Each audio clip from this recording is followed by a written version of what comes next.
working on a paper that was with our friends at the Center for Social Responsibility in Mining at the University of Queensland. And then the paper is on a Navigator to lay out the various tools being used to focus on economic diversification from the extractives. So that paper is in a draft, has been posted on the community of practice, and that's being finalized right now. So we're happy to have a chance to have a preview for that. And as a reminder, how this is going to go is we'll have the webinar. We're going to have presentations from Nick and Marie from the CCSI, and then Fitsum will lay out the Navigator tool, and then we're going to have a Q&A and online discussion. But the purpose of the online COP is to have the discussion continue afterwards. So the members of the COP, we want to have you ask questions that you didn't get answered in this webinar, and for us to go back and forth in various strands that have been brought up by this webinar on the thread, which I've put on the COP. So we'll just carry on that COP thread. And for those who are not a member of the COP, if you have a focus in your work, whether that be in the private sector, in research, in government on local content and extractive-led economic diversification, if you can give me an email, I can sign you up to the membership. I'd like to have you. So with that, I'm going to pass it over to Nick and Perrine from the CCSI. I won't go into the bio very much because it's all been included in the information, but just to say that I know Nick and Perrine quite well. We worked on a paper together on the impacts of automation on local content, and they're always a really pleasant group to work with, and they're doing a lot of really good work out of New York. So I really encourage you to look at them, as well as they have a compilation of local content requirements in the extractive sector and overviews of oil and gas and mining codes. So also a really good resource to look at. So with that, I'll pass it over to you over there. Thanks, Jeff. Can you hear me? Yep, we can hear you. And the presentation is also on the screen, right? Yes. Okay, great. So thanks a lot for the opportunity to present this paper. So we'll try and give a brief overview of the study that we did with GIZ on the various different linkages that can emerge from the extractive industry sector. And then we'll focus a little bit more on the infrastructure work we've done. And at the end, we want to give you some insights or to motivate the discussion afterwards about some of the latest trends that we're observing in the mining and oil and gas sector that may impact the sharing of infrastructure projects going forward.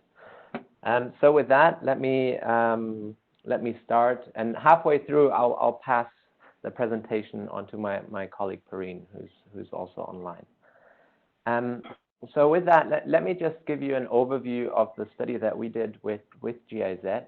Essentially, what we aim to do is to map out all the work that has been done around various linkages. And this figure that was also part of the email invitation, I believe, kind of tries to summarize all the different linkages. So I'll go through these one by one, and then we'll focus on the infrastructure ones. So we start off with the extractive industry project and the benefits of direct employment. And from these, and the study that we did with GIZ didn't focus on the fiscal linkages, but obviously, you know, one of the benefits of oil and gas and mining projects, and some would argue that the most important one, is the taxes that they pay to the host governments. Then you have the upstream linkages, or also called backstream linkages, which is everything that goes into the project and is procured for the project. So that could be machinery. Then you have downstream linkages, which is everything that goes on after the ore is extracted. So in the case of iron ore, for example, it could be a steel plant, or further downstream you go, the more refined the products go. And that's kind of the value chain, right? Then from that, from the whole value chain, you have knowledge linkages that emerge from the extractive industry sector. This can be upstream, downstream, and from the project itself. So any knowledge and information that is passed on to the local economy. Horizontal linkages are those linkages that are not directly related to the extractive industry project, but could serve for other sectors in the economy. So, for example, if a machine that is used for the extractive industry project is adapted for example, agriculture produce, then that would be a horizontal linkage. And then through the employment, we have the consumption linkages, or what is also often referred to as induced employment, is essentially all the spending that is done in the local economy from people working on the project directly, or from the upstream and downstream sector. So if, for example, a mine worker goes to a restaurant and spends his money, that would count as consumption linkage.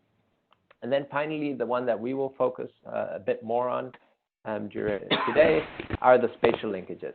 So any infrastructure linkages, and we will talk about these more.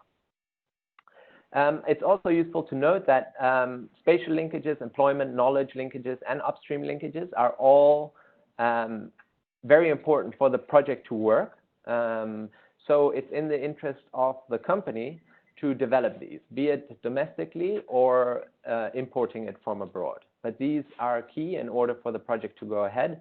Other linkages, like fiscal linkages, obviously companies are not keen on paying taxes. So if there is no government intervention, then they won't be paying taxes. Similar, unless they're an integrated company like ArcelorMittal, they won't be interested in downstream linkages or won't push for that. And similarly for horizontal linkages. So within that, it's worth noting that not all commodities are the same, and everything is very context specific. So you have some linkages that are more relevant in some instances and some that are relevant in others. This is an example from a World Bank report on growth poles in Sierra Leone, and it shows that there are potential linkages in the iron ore driven growth pole and in the heavy sands, whereas diamonds, for example, do not require certain infrastructure investments in order to produce, and also in terms of the amount that is procured for these mining projects to go ahead, it's not very big. So within all the linkages, it's very context specific and commodity specific. So now moving ahead to the infrastructure linkages, there are two benefits that can result from sharing infrastructure. The first one is economies of scale. So it makes sense from a cost perspective to build one power plant, for example, at a larger capacity instead of two smaller ones. So if the government is looking to build another power plant and the mine does so too, then it makes sense to work together in order to benefit from these economies of scale. Economies of scope relate to if you invest in one type of infrastructure, you may benefit from cost reduction in other types of infrastructure outreach. And we'll talk a little bit more about ICT. So in order to lay out fiber optic cables, for example, you need the construction cost or the digging up the ground cost is the highest cost. So if you are already, digging up the ground in order to lay out a road or a railway project, then you can benefit from economies of scope by laying down fiber optic cables at the same time. And then the benefits, obviously, in a lot of resource-rich developing countries that we focus on a lot, there is potential. They suffer from a large infrastructure gap. So if this type of infrastructure that is built by the mining companies is shared, there is potential to unlock development in those regions. It may also serve to reduce the political risk of mining projects.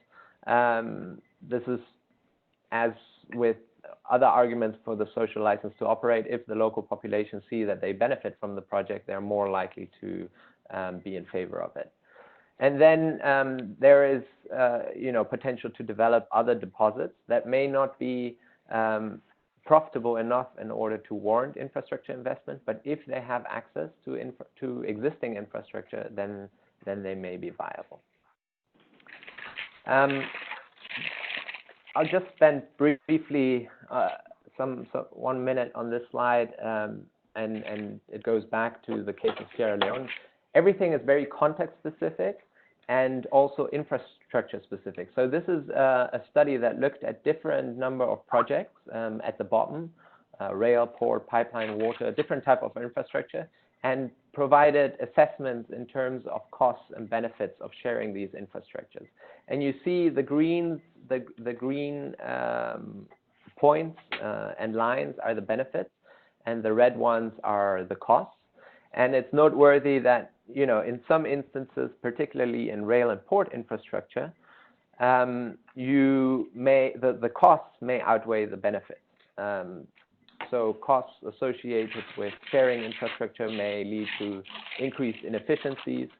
So it's important to do this context case by case, rather than having a law that states that everything should always be shared, because in some instances it may not make sense to share it. So let me go to one case study in Mozambique that we followed very closely in terms of sharing railway infrastructure. Vale, the Brazilian mining giant, developed the Moatize coal assets in Mozambique. And as part of this project, they required to upgrade and develop the Nacala corridor, railway corridor. And in the figure, you see the dotted lines are the ones that they had to build from scratch, and the non-dotted lines were the ones that were already in existence. But these were not up to a capacity and were not running very efficiently. So as part of the concession, Vale took over the whole railway line, upgraded it, and is also managing the logistics of the corridor. Huge capital investment, so 3.4 billion railway investment, 1 billion port investment. And as part of this arrangement, they also had to guarantee that certain capacity was reserved for non-coal cargo and for passenger services. And they allowed, in the corridor design, they allowed for potential for expansion in case, you know, this was required in the future. In terms of power arrangements, and here this slide only outlines different scenarios. So in the first scenario, either the grid is too remote and the mine will build its own generation. Then there is potential for the community to get access to power through off-grid solutions. In the second situation, the grid is too expensive or unreliable. The mine will build its own generation.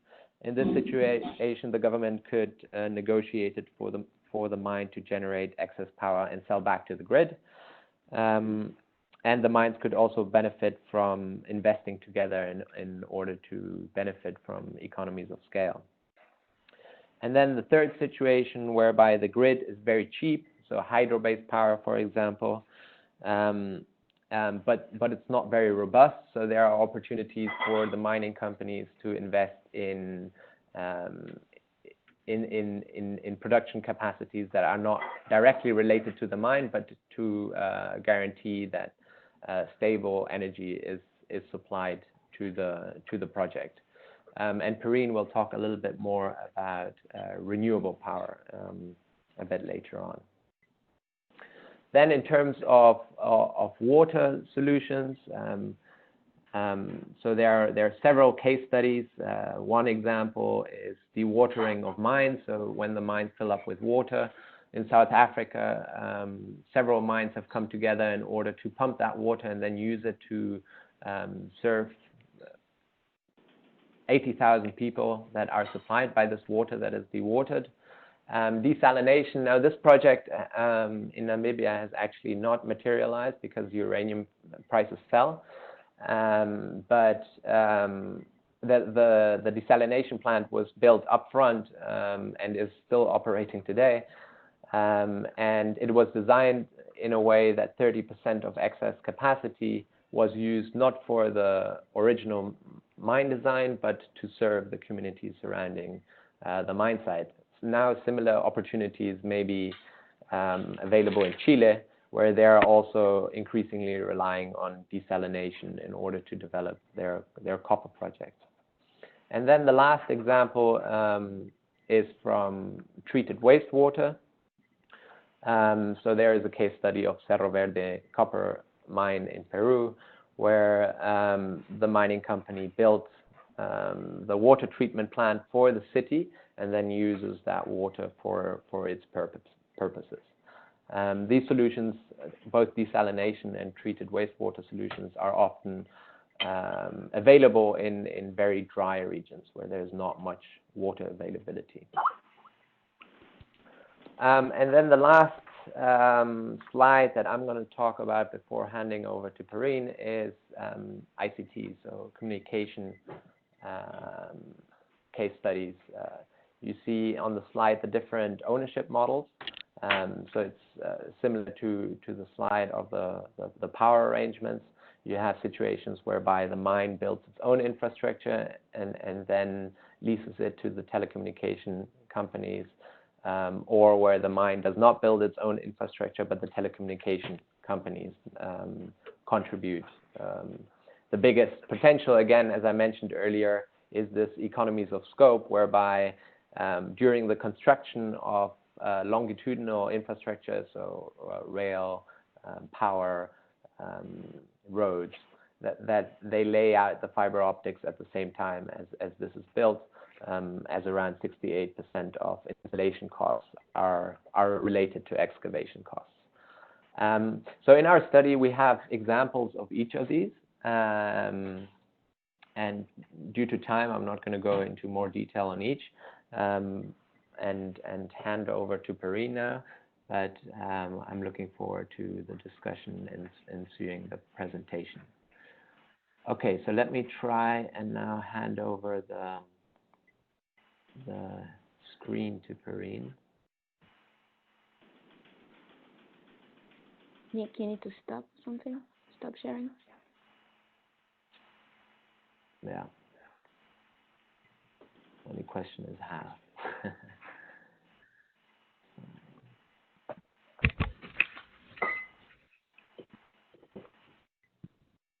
I think if you put your cursor to the center in the middle of the screen, it should be able to. That should allow you to. Am I still sharing, or am I on? No. So Perrine. Okay, perfect. Okay, perfect. Thanks. Okay, hi everyone. Okay, so thank you, Nick. So picking up on this idea of economies of scope, they are also found in the context of infrastructure corridor, because there, all longitudinal infrastructure leverage each other to turn a logistic corridor from mine to port into what we call a spatial development corridor. In a spatial development corridor, the mine infrastructure demand and financial capacity are leveraged to develop this trunk infrastructure that we see in the picture. And when this trunk infrastructure is made open access on a non-discriminatory basis, it can be connected to feeder roads that connect the trunk infrastructure to the hinterland, where lower generating cash flow activities such as agriculture can finally get developed because of the access to infrastructure. Now, with all that said, implementing shared use is not quite simple, rather challenging. The more you add purposes and users, the more the infrastructure becomes capital intensive. The regulatory frameworks need to answer sophisticated and complex questions. Those questions would be, for instance, when should an infrastructure be declared open access? Who will bear the cost of extra capacity? The cost of coordination? What are the criteria to set the access tariffs? Who will be responsible for maintenance and operation? Which body can arbitrate in case of access dispute? And you will also have to develop all the sector-specific regulatory questions that will enable open access. Another major challenge is securing financing.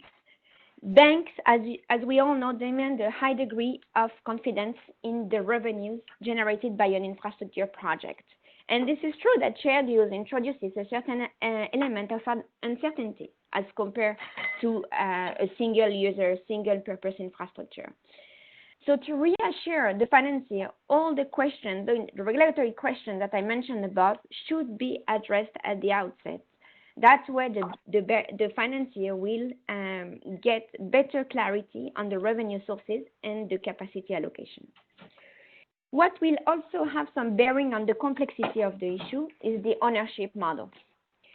So when considering a shared use project, you have a choice in terms of ownership and operation of the infrastructure between something that is government-led, company-led, or a third party or special purpose vehicle.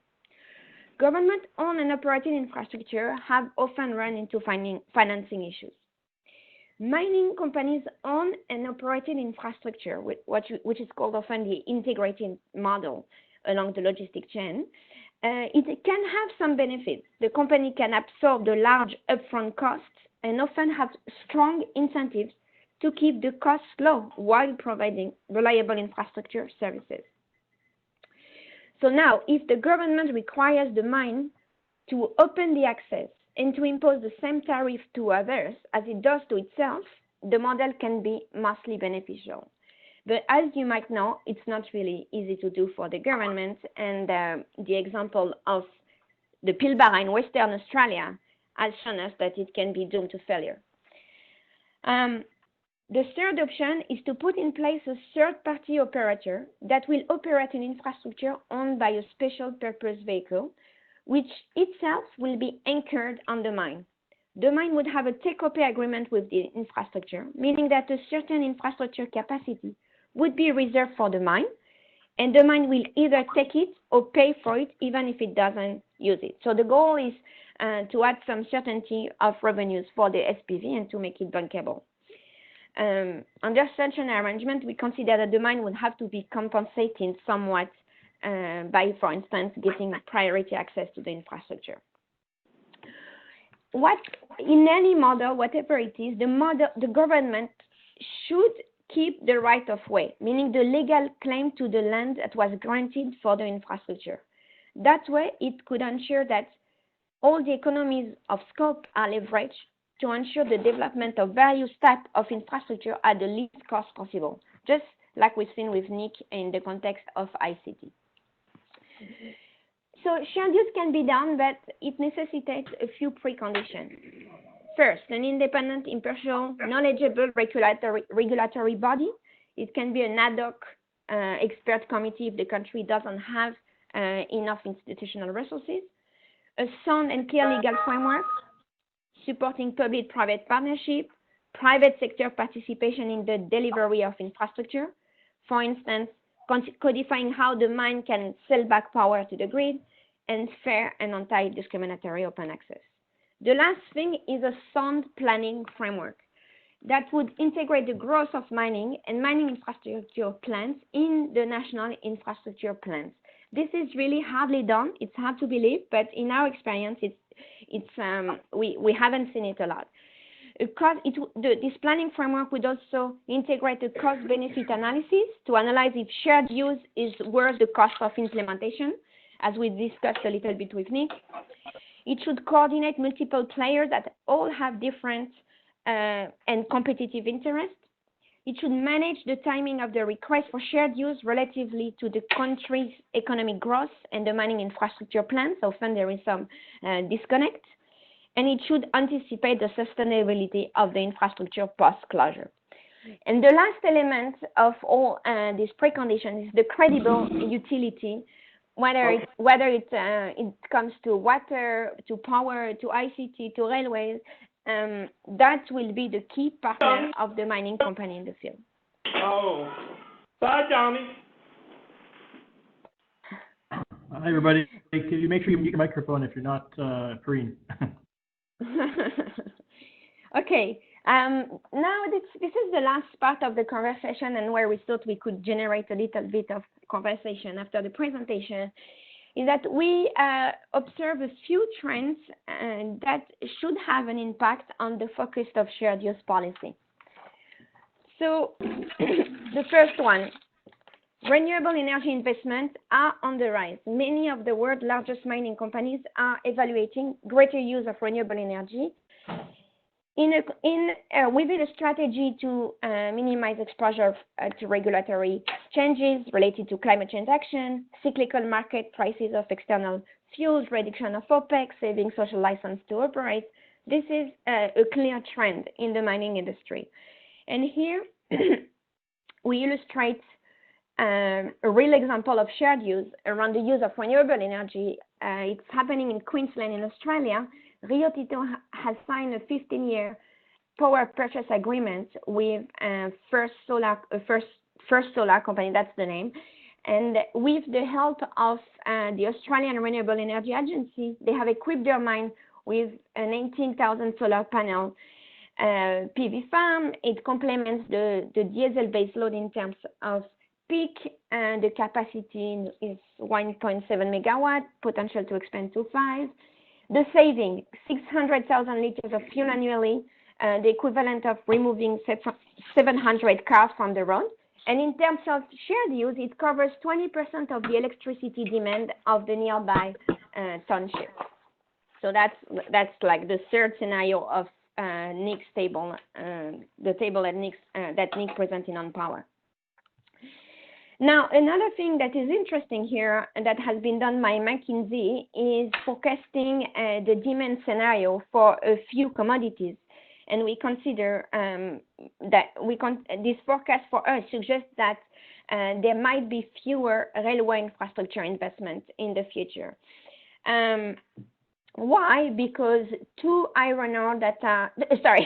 commodities in coal and iron ore that generate demand in railways are on the decline. Coal, because of the increased awareness of the need to take climate change action, and iron ore because, according to them, the demand for steel is on the decrease.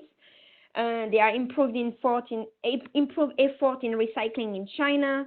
There is some evolution of the technology that will diminish the need for steel in car making. Because renewables are on the rise, there will be less demand for steel coming from the transmission lines, because renewable energy is all about decentralized electricity. And cities are also pushing cars to withdraw from the road to address their pollution. So road and bridge infrastructure, highly demanding in steel, are right now peaking, according to them. By contrast, you have copper. Copper serves multiple purposes in the modern economy: electronics, green tech, infrastructure. It is forecast to be really on a booming demand. Copper can sometimes generate demand for railways, but sometimes can be transported by road. It depends on the volume and the distance. Another trend relates to water.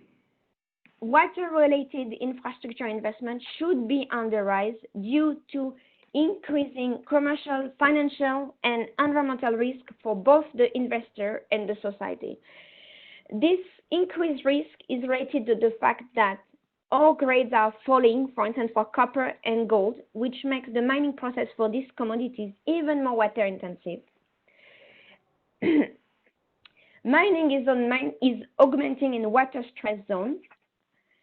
There is increased awareness among communities and governments around the legacy mining-related pollution in the mining areas, and climate change is increasing the probability of drought and floods. So for this reason, jurisdictions are increasingly implementing laws and procedures that require water allocation decisions to minimize water waste, to take into account the availability of water, the efficient water use, and the competing water users. And there, Western Australia and Chile are really leading. This new law and procedures give really the incentives for mining water synergies. The last trend that we want to take stock of is what Jeff alluded to at the beginning, is that mining is on an unprecedented trend towards automation. The maximum uptake will be within 10 to 15 years. And in many rather developed jurisdictions, mining is already affected by automation. You have their self-driving trucks, self-driving trains, machine drilling and blasting, and all of this is operated in remote locations through IT systems. So the use of IT in the context of mining is really on the rise. So for us, there will be more and more opportunities for shared use of IT infrastructure. So here are a few references to our work, and thank you very much. I hope it was interesting, and I look forward to the questions. Thanks very much, Perrine. I think what we'll do is, if anybody has any immediate questions of clarification, let's do that now before Fitsum starts, just so that we get those out of the way. So if anyone has any questions that are sort of purely on clarifying facts, does anybody have that? Yes, Jeff, I have one. This is Javier Aguilar. May I go on? Yes, go ahead. Thank you. I'm Javier Aguilar. I work at the World Bank as a senior mining specialist, and I lead the ELLED program jointly with Silvana and working together with Jeff. Thanks for the presentations. I think are really interesting issues here. I have some comments, but I will go straight to the question. Nicolas, you basically bring us a interesting summary of the publication. I also saw that there are interesting recommendations for stakeholders. Would you please can elaborate a little bit on what the most important or most relevant questions, recommendations the report does for different stakeholders? That would be one question. And I have one question for Perrine. There is a discussion on water, and I'm quite interested in water. We're trying to develop some practical new cases, and I'm interested in the challenge on sharing the cost in shared infrastructure for water. When it comes to define, for example, the storaging of water, and to build a large capacity to storage water for shared use, when you have several users, both mining companies, but also some urban places or agricultural activity, would you be able to maybe mention an example or a case that you have seen the way in which cost has for the investment has been shared? Thank you.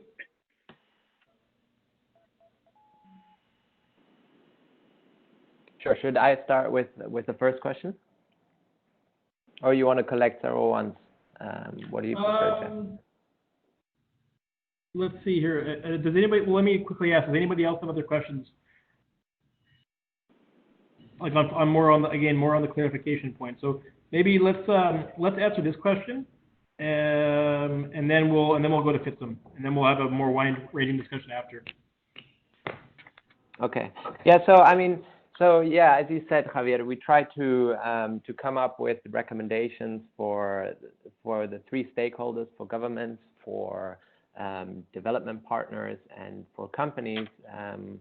I believe it was 10 recommendations for each linkage type. So let me maybe just focus for the purpose of this one on some of the ones that were highlighted on the infrastructure session, given the topic today. So I think one of the things that we thought is absolutely crucial for governments is to make sure that the right of way for all types of infrastructure is not handed over to the companies.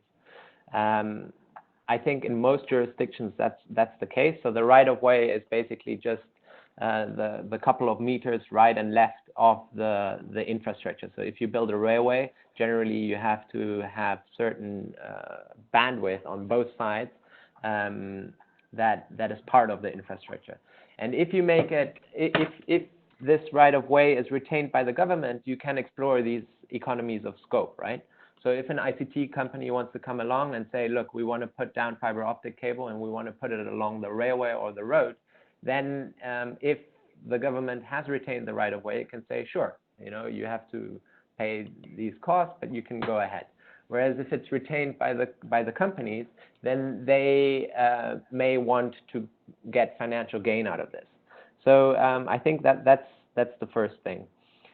For the donors, we found that not only an infrastructure, but also that, especially for organizations that have dual purposes. So like in Germany, you have the KfW, which is kind of the financial arm of the development agency, and GIZ is more on the technical side, that there is great opportunities to collaborate on these, right? So if the IFC, in the case of the World Bank, if the IFC invests in an oil and gas project or in a mining project, then there is a great opportunity for the World Bank to coordinate with the IFC to look at these infrastructure sharing opportunities and also some of these other opportunities. I think that happens in certain cases, but that coordination, I think, can still be improved, because there are some instances during our research that came out is that there is not communications between the financial branches of the donors and the technical guys of the donors. And then lastly, in terms for the companies, we found through our research that, as I already mentioned, some of the hardest infrastructures to share for them is the rail and port infrastructure because of the strategic importance of that, and followed maybe by power, followed by water, and lastly by ICT. And ICT, in most cases, there are clear market opportunities that both the telecommunication company and the mining company will explore. I think the one topic that, as Perrine already mentioned, is going to get even more difficult or challenging is the water side of things. And a lot of the conflicts, for example, in Peru are around water. So one of the recommendations, I think, is that companies need to pay very close, and I think they are, just because of the number of conflicts that they're seeing, is to pay very close attention to, the opportunities for sharing water infrastructure. Great. That's great, Nick. Let's go to Fitsum with the IIED to present on their project with his former hat at the SMI at the University of Queensland, and then we'll open it up to a wider ranging discussion afterwards. Thank you, Jeff. Can you hear me? Does everything looks good? Yep, it does. Okay, great. Thank you very much for this opportunity, and I will just be giving a brief preview of the study that my CSRM Center for Social Responsibility in Mining at the University of Queensland and I conducted last year with the help of GIZ. And actually, the study really started with a very simple but very important and timely question, and that is, are there existing tools, guides, good practices, manuals, publications, etc., which we called instruments that would help promote economic linkage and diversification from investments by extractive industries in resource-rich development countries. And then the follow-up question that we asked was that, wouldn't it be helpful to have a user-friendly kind of instrument or navigate or tool that would help to navigate across or through these various instruments for ease, and hopefully in the future also can be developed as a platform to help these RRDCs promote their own economic linkages from the extractive resources. And this becomes very crucial simply because the most important question remains, and that is, can extractive resources really help these countries develop their economies, and not just develop, but also sustainably develop their economies. And most of the time, you see these RRDCs, or resource-rich developing countries, struggling with issues like rent seeking, reduced competitiveness of manufacturing sector, deindustrialization, diversion of skills and resources away from the productive sector. The key problem that we considered in this study was that there is a tendency from the investments in extractives to create foreign-dominated enclaves with few linkages to local economies or local markets. And so we started off with a positive note that transformative development from extractive resources is possible through linkages with the local economies. But then we started off by understanding some of the key challenges that are faced by these countries. And these challenges vary across these countries depending on the diverse economic structures, levels of development, economic policy frameworks, political tendencies, and social infrastructures, and so on.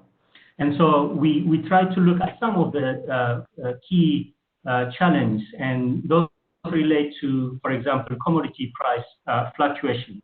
So in some cases, you see investments being attracted to the boom commodities, and that comes with a risk of volatile prices. There is a lack of clearly set and evolving diversification strategies and enabling environments in those countries most of the time. And if there are indeed strategies and enabling environments, there is a lack of really firmly adhering to those strategies as the course goes on. And also there is sometimes, or most of the times with these countries, lack of commitment to consistently and timely evaluate, monitor, and respond to some of the challenges faced when implementing diversification policies and programs. And there are obviously institutional quality and human capacity constraints faced by these countries. And also another crucial challenge is in terms of promoting economic linkage is the fact that some of these countries or most of these countries differ by the scope and quality of the resource base portfolio that they have. So some have very diversified reserves, and some just rely on a single or a limited commodity, which doesn't really help in terms of promoting an effective economic linkage and diversification. So in a nutshell, the rationale that we took is that there are various initiatives, there are various what we call instruments out there, published at different times for various targets, and are also available in different sources. So the key challenge is that how do you bring them together so that you enable a user-friendly kind of way that these countries be able to use them as a guide to help them develop their linkage from the extractive resources. So the idea is just to develop a navigator around these various instruments that are sporadically available. And so the approach that we took is that we wanted to focus on 4 types of linkage as in existing instruments. So we looked at production linkage, and by that we refer to the 3 key linkages: the horizontal, the upstream, and downstream linkage. We also consider fiscal linkage, consumption linkage, and infrastructure linkage. I won't go into the detail of each of these, as my colleagues from CCSI have alluded to them earlier. But while we focused on these 4 types of linkage, we did indeed as well consider the other types, such as the knowledge linkage, the typical specific linkages that some of these tools or instruments contained, employment, and so on. And so in terms of selecting the instruments, as I mentioned earlier, there are various instruments out there that have been published over a number of years. And so we needed to adapt a systematic method of selecting these instruments. So we started off with contacting some of the colleagues, relevant colleagues from, for example, through the platforms like Roxy, Ecominerals Group, and others, in order to see what are, to ask the first question, whether there are really existing instruments and what are they, and so on. And then we followed that up with a desktop study. Yeah, sure, great. I think there is a background. Hi. Actually, I had Hey there. spices brought from Malaysia. Hello? That's the only thing that I really brought actually from Malaysia. Yes, I think there is a background noise. Marjanika, I don't know how you say your name. Can you mute your microphone? Yeah. You can have some of mine. I have a huge amount. I'm sorry, Fitsum, we're hearing This one was conversation about someone's lunch here. but I will chat her. it's quite Indian. And yeah, it's in the Nils, are you able to mute from the right. So you Marjanika? can got loads. Nils, Okay, could you please mute your mic? Marjanika? Oh, sorry. Sorry. There we go. Okay. Okay. Cool. Yeah, Okay. don't worry. I'll just carry on then. So I was just saying the kind of methods that we followed included desktop study, and then we held a workshop in Germany, in Ashburn, bringing together GIZ practitioners and others in a focus group discussion mode. And we gathered some really critical information from that workshop. And we did also some case study analysis as well to inform this study. And so we came up with 25 instruments as our selected instruments. And the selection is based on whether they are most relevant to the extractive industry, either solely or also broadly. Some of them are broadly relevant to extractive, some of them are really focusing on the extractive industry. Whether they are relevant to one or more of the linkage types that I mentioned earlier, identified in this study. And also the last question we asked was whether they have content that is aimed at providing guidance for practical usage. So in terms of analyzing these 25 instruments, what we try to address is first to have a look or to give a brief overview of the description of each of those instruments and objectives of them. And then we delve deeper into analysis of the practical application of those instruments or any part of those of the content within them in terms of practice or policy making, research citation, report citation, training, etc. And then the third information that we provide to this study is whether there has been a success story and whether there are challenges of implementing those guiding or tools or instruments, as we call them. So this is how our Navigator tool looks like. As you can see on the left-hand side, we have a list of those 25 instruments, and then across we have categories and subcategories by which we try to analyze each of those instruments. So, for example, the first category is in terms of the issues addressed by each of those instruments, whether they talk about access to finance, whether they talk about skills, what type of skills do they talk about, whether they are related to infrastructure or business environment, etc. And then the next category is whether they focus on policy or practice. And then that's followed by skills level. Are they talking about, if they talk about skills level, then do they refer mainly to high skills level or medium or low, etc. And so as you can see, we considered a number of categories and subcategories in order to come up with an analysis of each of those instruments. And so, in a nutshell, we considered a number of questions as we delved deeper into analyzing each of those instruments.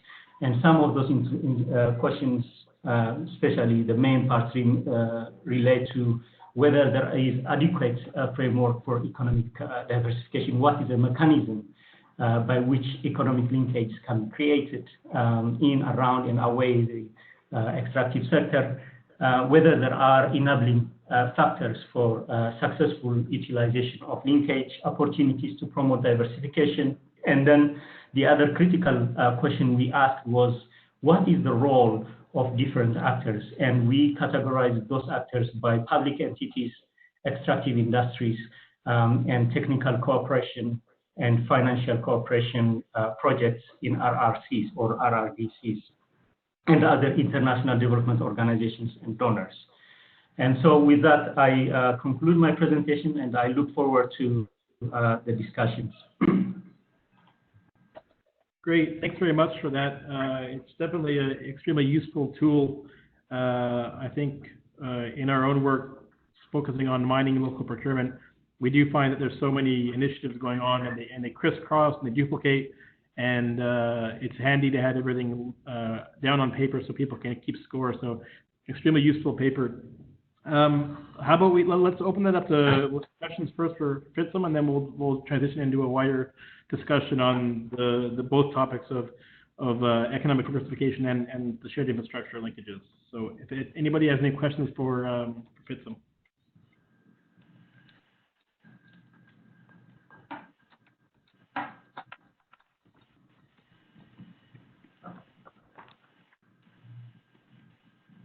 Fitsum, this is Perrine. What did the survey and the analysis bring up regarding consumption and horizontal linkages? Because I think these two types of linkages are a little bit neglected somewhat by everyone in the literature, and we are a little bit running out of policy tools to harness them, whereas their impact can be very important in terms of employment creation and diversification of the economy. So, what came out of your study regarding these very two specific types of linkages?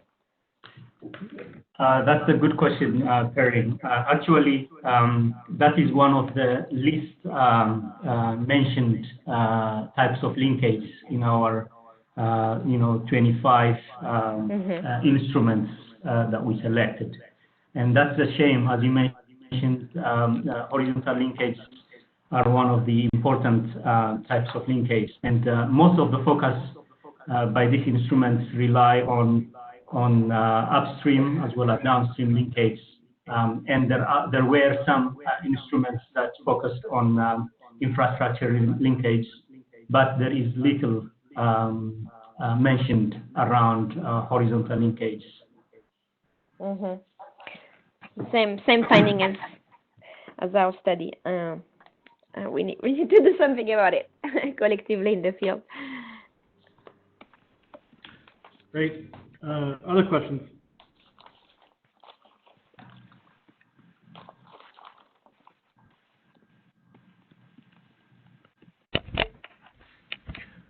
Jeff, this is Niels. I was wondering and interested in kind of how do you operationalize these tools in the GIZ? If you can say something about that, Fitsum, is it so far just sort of like a literature overview of like existing tools, or kind of what are you planning to do with it? Thanks.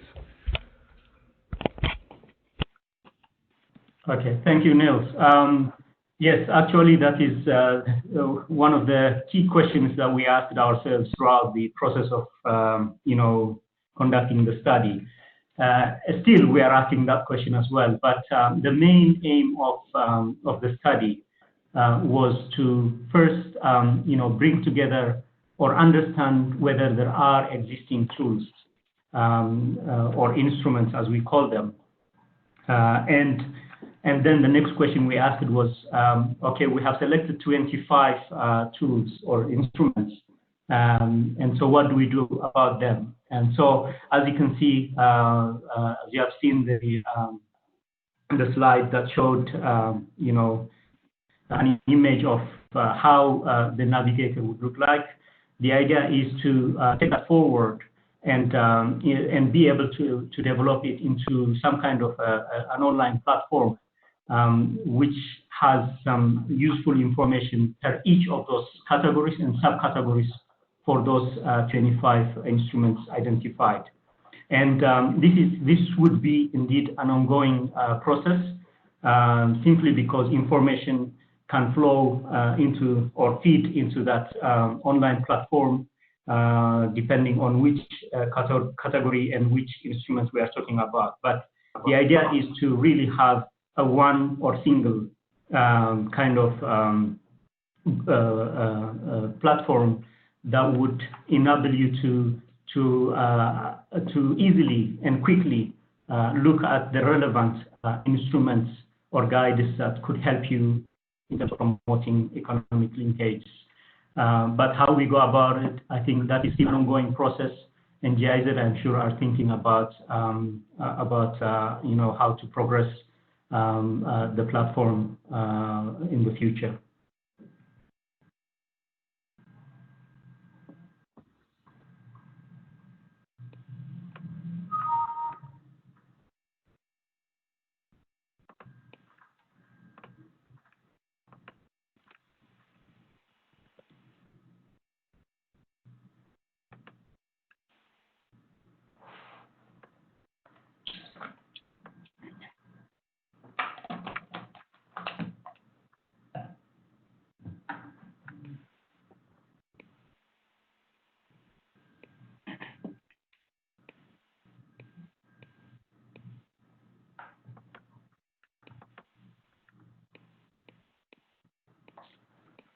Jeff, are you there?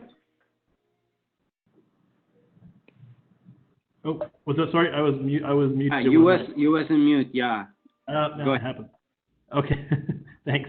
I was asking Perrine and Nick on the shared infrastructure piece. You talked a lot about success factors and some ideal recommendations, including things like the government keeping the right of way.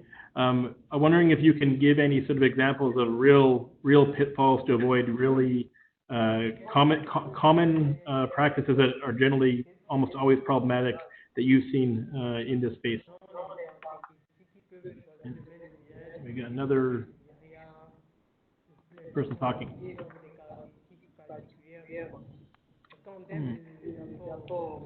Yeah, so maybe I can quickly answer to the example of the right-of-way. The U.S. is actually a prime example where the right-of-way was given to companies. So they are and still are huge landowners, because even if the railway stops operating, the right-of-way keeps on belonging to the companies often. So if someone would want to use it, they would have to buy off the land of these railway companies. So that's an example of where the right of way wasn't retained. And if you calculate out the length of the railway plus 10 meters one way and the other, you can imagine what amount of land that amasses to. Great, that's a great example. Actually, I think we have the same situation here in Canada, actually. Another pitfall to avoid is in the context of water. It's quite frequent to give a water license to mine without requiring any use of efficient. Listen to webinar as well. Yeah, I'm trying to find out who that is. Anyways, once again, please mute your mic if you're not very noticeable. What was it about? It sounds like an English accent. Oh, okay. Well, no, we have two voices in the background. No. Josh? You should be able to see the little Some in French. This is Manuela. Please mute your mic.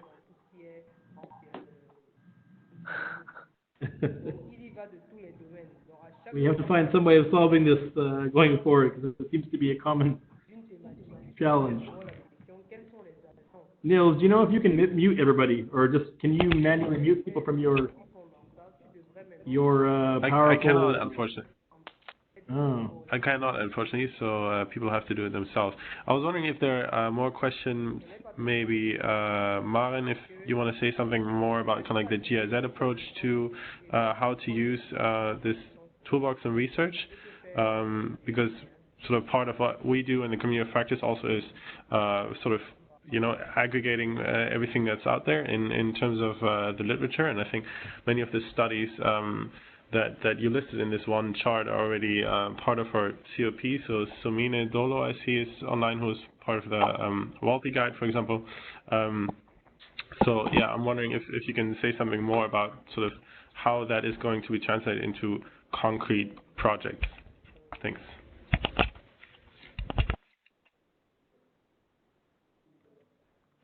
Okay, thanks very much for the presentations, first of all. Can you all hear me? This is Maren from GIZ speaking. Yes, loud and clear. Okay, perfect. Brilliant. Exactly, just to step in where Fitsum already kind of answered the question that was brought up before, how to use the Navigator and other tools or instruments that were discussed in the Navigator. Actually, it's still an ongoing process, as Fitsum already mentioned, and we're still not exactly clear about it, how to use it. But actually, we really want to use it as an extendable kind of platform to also feed it with more instruments, for example, which also came up before in the discussion. There are not as many instruments in the field of horizontal linkages, and maybe that would be an option if we could kind of publish it as such a platform that was mentioned before, to kind of feed in more tools and instruments that will be provided over time. And for the other question, we are also kind of looking forward to work in the field of fiscal linkages a little more, but this is still not exactly clear as well, and we are still figuring out how exactly we gonna work on this topic. But it is one of our aims for the upcoming months to further step into this field and kind of how to use the revenues from extractive industries also to diversify economies sustainably. And that's kind of an outlook of our work at GIZ at the moment.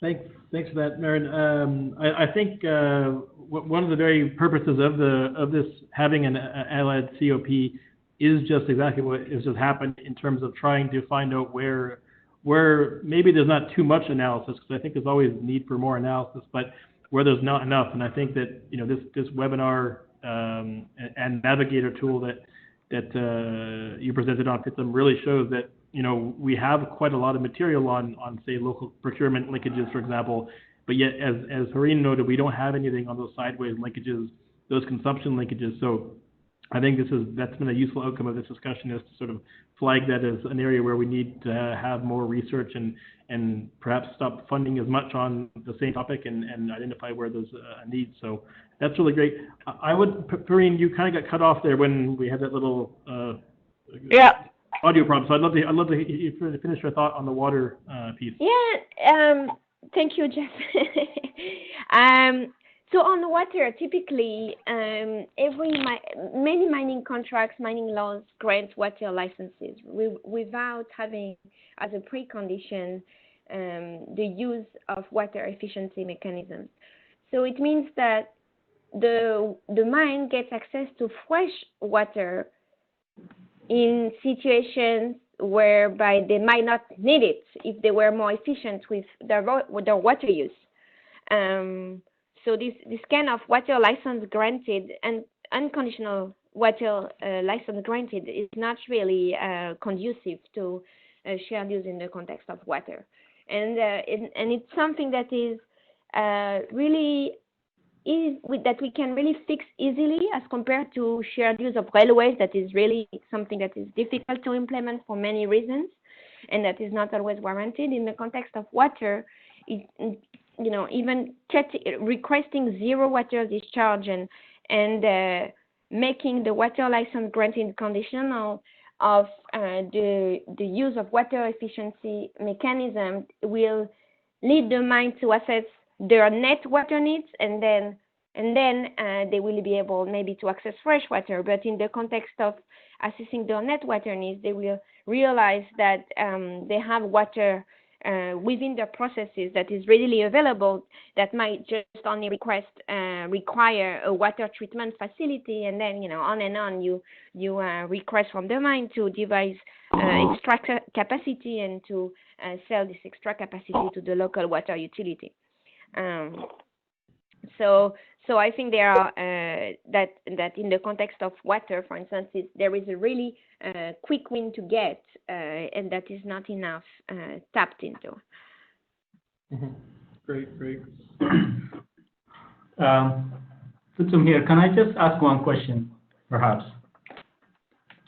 Yes. Okay, thanks. I think perhaps Perrine or Nicolas can answer this, or maybe another person, but it's in relation to, I talk about, having that enabling environment by host countries is crucial. And I was wondering if, I know that, a number of linkage, especially those usual suspect types of linkage are attempted or sometimes maybe with success by companies most of the time.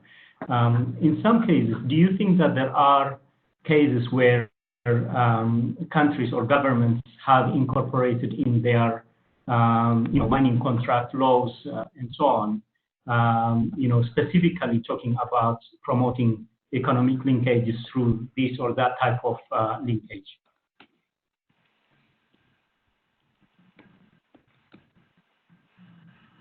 If they have incorporated into their law?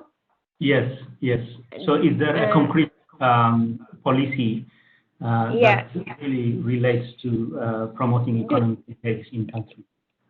The one that I know that is quite famous and that is beyond the sector of extractive industry is Malaysia.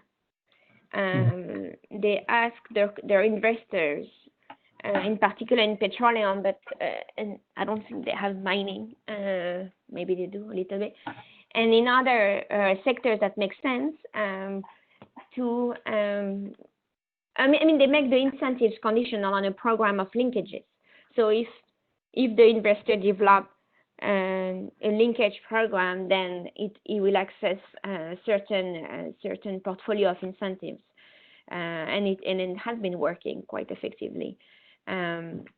Generally, countries don't consider linkages in the broad sense, right? They focus on that subset of local content and creation of employment and maybe downstream, but nobody thinks about the horizontal linkages and consumption linkages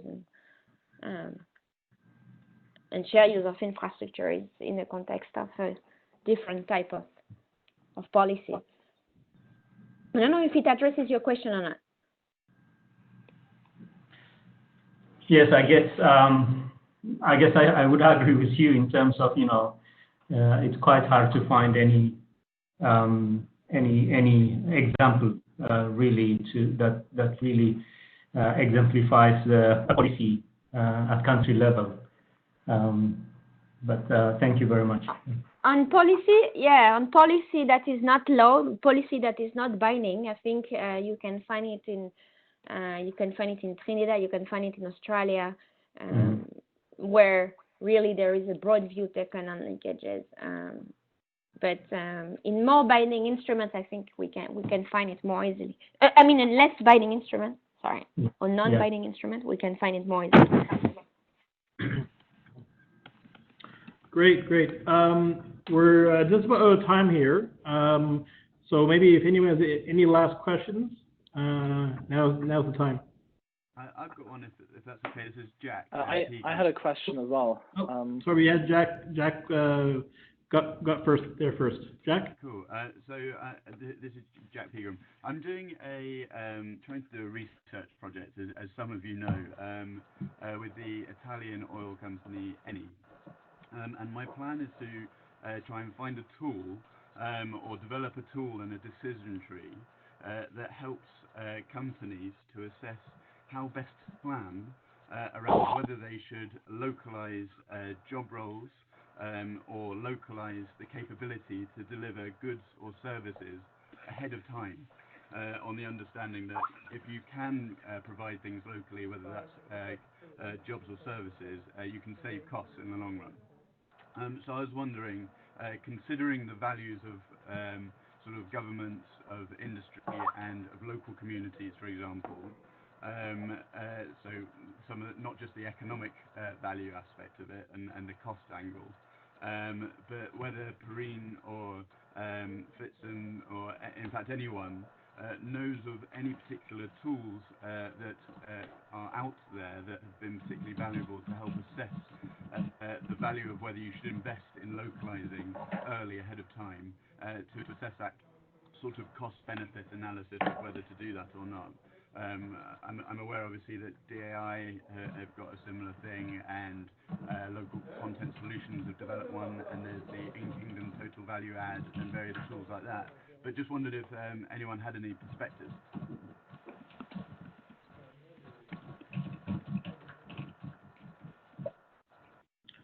Nick, Perrine?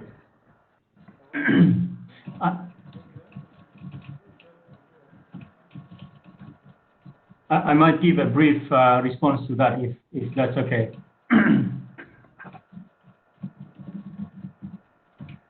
Go ahead.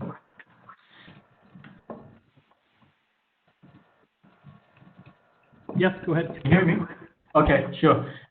Yes, thank you very much for the question. I think in regards to, if I got your question correctly, in terms of whether there are guides within those that we have selected, indeed, I think there are a few, such as, for example, there is an IFC local procurement guide, which gives you some, some guiding steps into what you need to do beforehand and what you need to do after, during the process and afterwards. And then there is the ICMM guide as well. There are various ICMM tools that we have profiled in that study, and some of them give that kind of step-by-step information as well. So basically, the IFC and the ICMM ones have, I think, some of that information that you mentioned in your question. But specifically in terms of whether there is, especially even up to date, these tools that I have mentioned, some of them are a bit outdated. Some of them are from 2009. Some of them are from even 2001, 2008, and so on. So it's the kind of general sense or reflection that we could get out of the study is that there is still that kind of need, especially not only addressing one specific question, but also addressing it in a very fulfilling or satisfactory step-by-step guides. And in most cases, we find that difficult in those selected. We find that difficult to find in those selected instruments. Jack, I'll just add to Fitsum that a lot of those tools are regrettably kind of held in private hands. Either the mining companies or the oil companies themselves have quite sophisticated systems internally to do that. Anglo American is an example of a company that really has some really good tools to sort of quantify these things. But quite often you end up, this is where consultants come in and play a huge role to actually make those systems. So it's a great question. Let's have a really quick question here. Tim had a question, and then Somin, and then we'll. Yes. No. Thank you. Yeah, Jack, Go ahead. I just may add to what has been said. I think it would be also relevant for the I don't know who made the I think it was Joss, the question, but also IPIECA. They recently published some guidelines. That's I think last year for local content. So I think that would be also very useful for you, since you're approaching this from the perspective of the operational company. Great. Tim? Yeah, can you guys hear me? Is that okay? Yes, go ahead. Thank you. My name is Tim Steinicke. I work for Synteo. That's a consultancy firm based in Oslo. I'm referring to these first two presentations where you talked about sort of synergy options, and I was just wondering to what extent companies have come back to you on this and are critical of sort of conflict-sensitive engagement, that national or regional governments and stakeholders are misusing sort of these infrastructure options to benefit one group over the other, which then might have a actually community and public backlash. Thank you.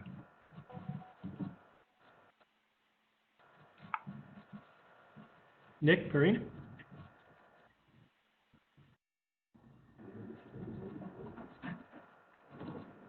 Nick, Perrine? Difficult question.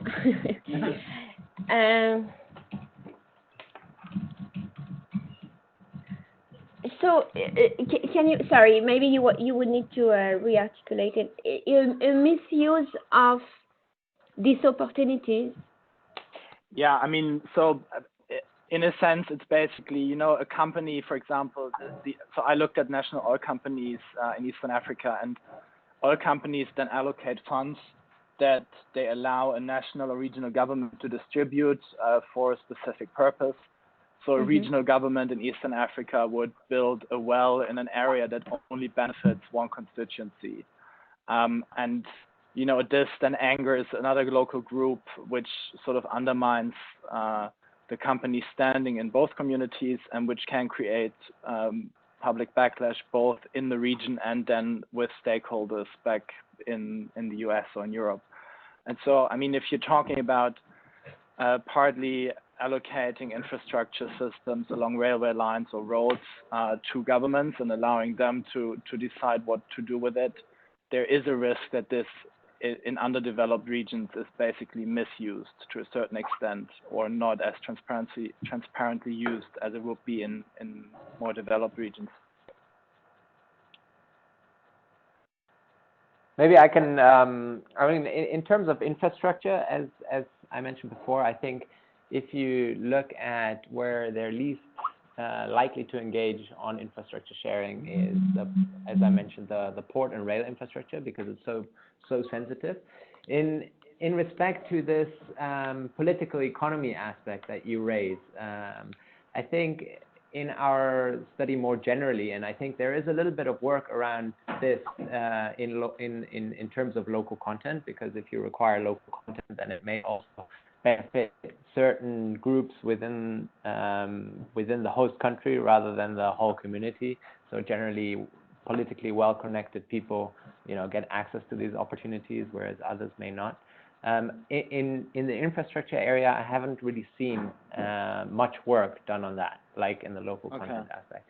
What we conclude, or one of our conclusions and recommendations in terms of this topic in local content, is that, you know, the political economy is often not taken into account when these linkages are designed. But in essence, you will always have a certain elite that will benefit from these policies, right? So be it local content policies or be it infrastructure, it's always going to be certain parts that are likely to benefit more than others.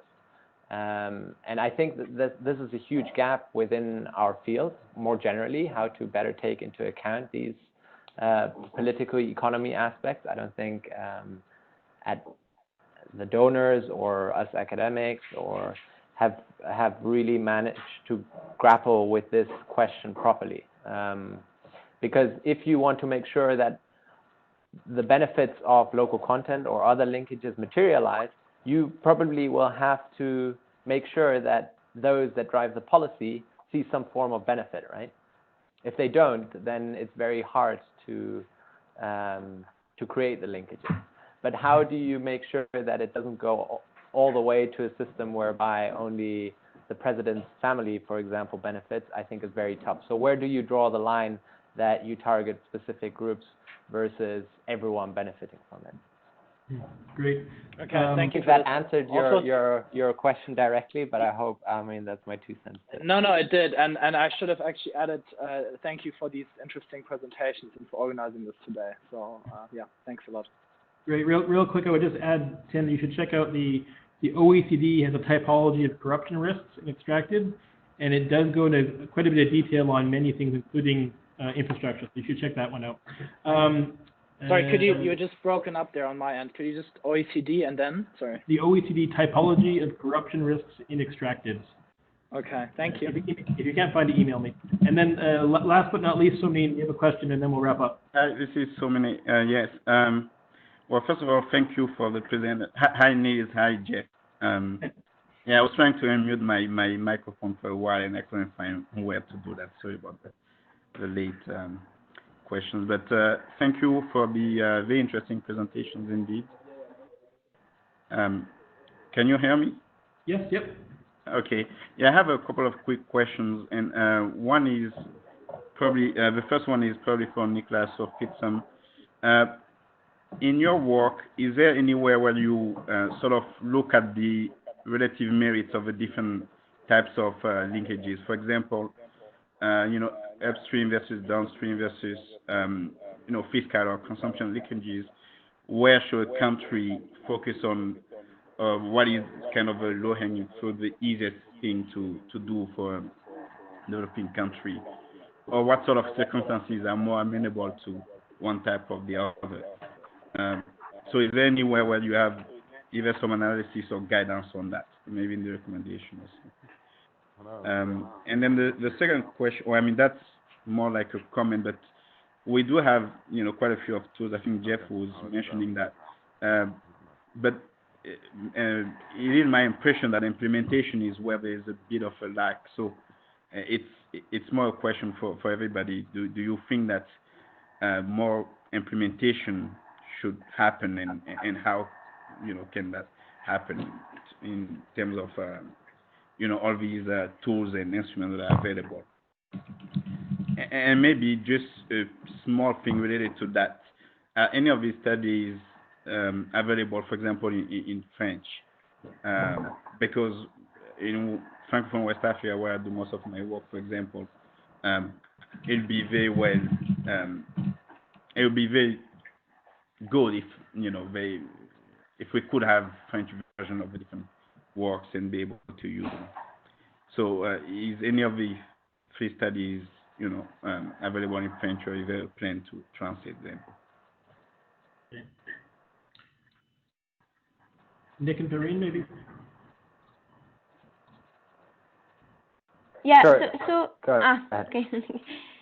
Go, Perrine. We actually thought exactly about that and determining when a linkage makes sense according to the circumstances of the country. So we do have this kind of table describing, this cause to effect situation, if I can call it that way. So I really invite you to read the study. Typically, for instance, for downstream, and actually we're doing a more focused study on this right now, irrespective of what we did with GIZ, is that you have a few key factors that need to be put in place in order for downstream to be a success. Access to water and electricity, access to skilled labor, access to infrastructure, large internal market demand. So So we do this kind of analysis for every infrastructure type in our study. I mean, I don't think we have time to describe the precondition for each of them right now, but I really invite you to check that. I don't know if Fitsum, you saw another tool that does this kind of analysis as well in your survey. I think I'll just add briefly to that in saying that it depends in terms of having or looking at a low-hanging fruit in terms of which type of linkages should a specific country focus. And I think I mentioned earlier some of the challenges faced are related to, for example, the type of minerals or commodities that a certain country has in abundance, and whether they can maximize just focusing on that, and whether that is really indeed could enable the linkage prospect.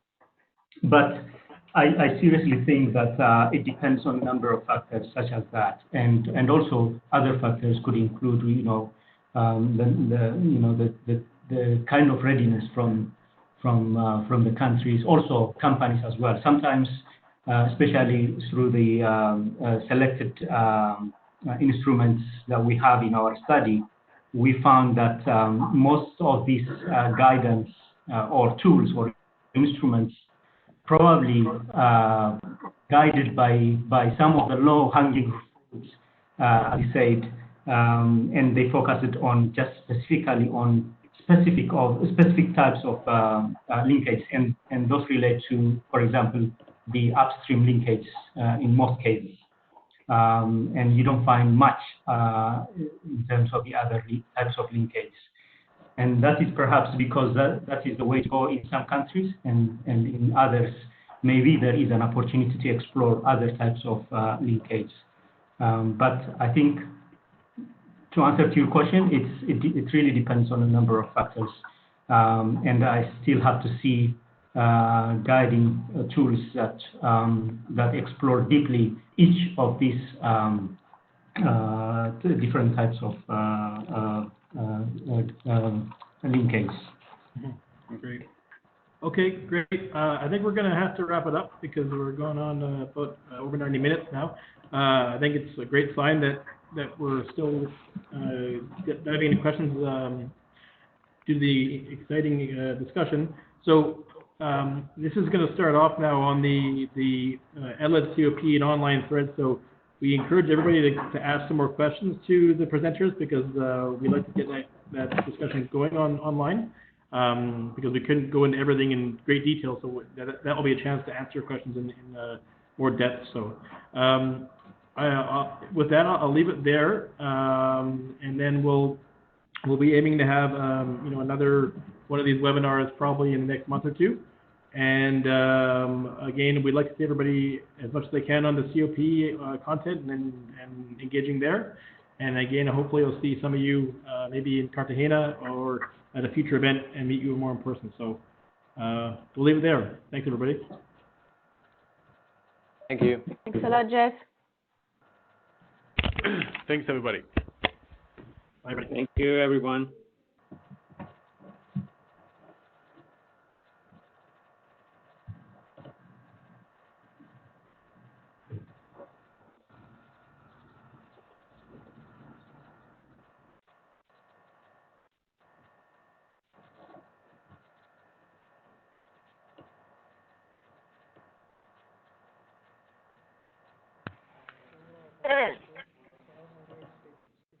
Hey.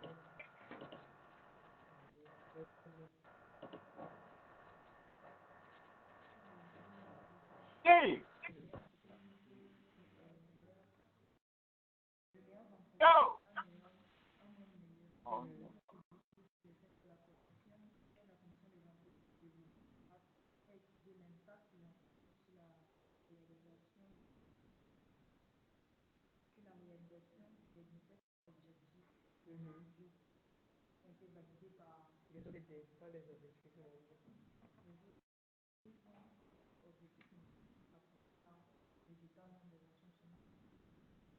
C'est pas vécu mondiaux, ce sont les objectifs pour le développement durable. Ce sont les ODD. C'est juste que le mieux intervient partout dans le monde. C'est ça qui peut dire mondiaux, mais techniquement, tu peux pas te tenir devant une assemblée et parler des objectifs ODD. Tu dois parler des ODD.